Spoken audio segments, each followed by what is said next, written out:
ఓం నమో భగవతే వాసుదేవాయ మహంకాళి అన్నపూర్ణేన.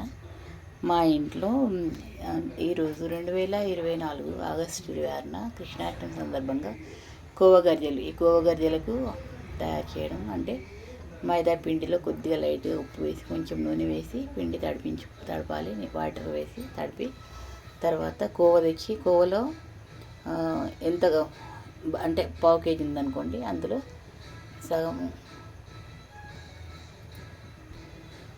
సగం చక్కెర. నేను 200 గ్రాముల ఇది అంటే 200 గ్రాముల కోవకు 50 గ్రాముల రవ్వ ఏం చేశానంటే 200 గ్రాముల కోవకు 125 గ్రాముల చక్కెర అంటే 50 గ్రాములు నెయ్యిలో సన్న రవ్వ వేయించి ఆ కోవలో కలిపాను. ఎందుకంటే కోవలో చక్కెర గ్రైండర్ వేసి కలపాలన్నమాట.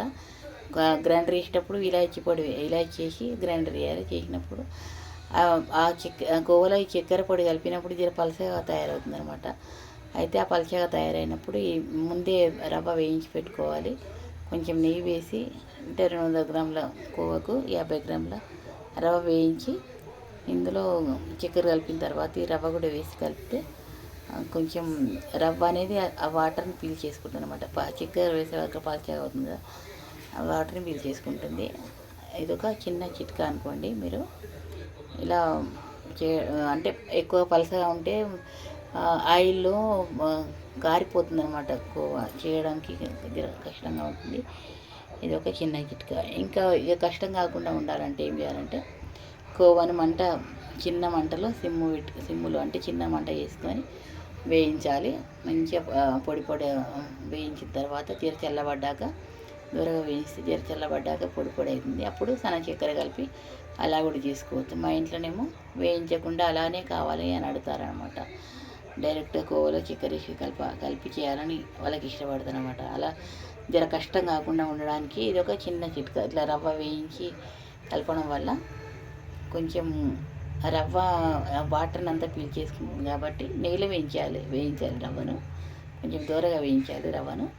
అలా వాటర్ పీల్చేసుకుంటుంది అనమాట. ఉప్మా రవ్వ సన్న రవ్వ అనమాట.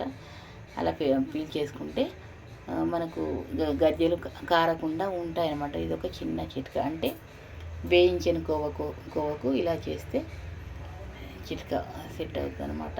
మీకు ఎవరికైనా కావాలంటే ఉపయోగించుకోవచ్చు.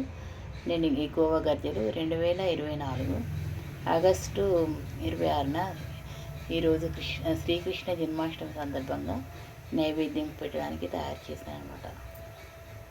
మీకు కనుక నేను చూపెట్టడం నచ్చినట్లు అనిపిస్తే సబ్స్క్రైబ్ చేయండి, లైక్ చేయండి, షేర్ చేయండి, బెల్ ఐకాన్ పెట్టండి, కామెంట్ బాక్స్లో కామెంట్ పెట్టండి. మీరు కూడా ఇలా ట్రై చేసి చూడండి.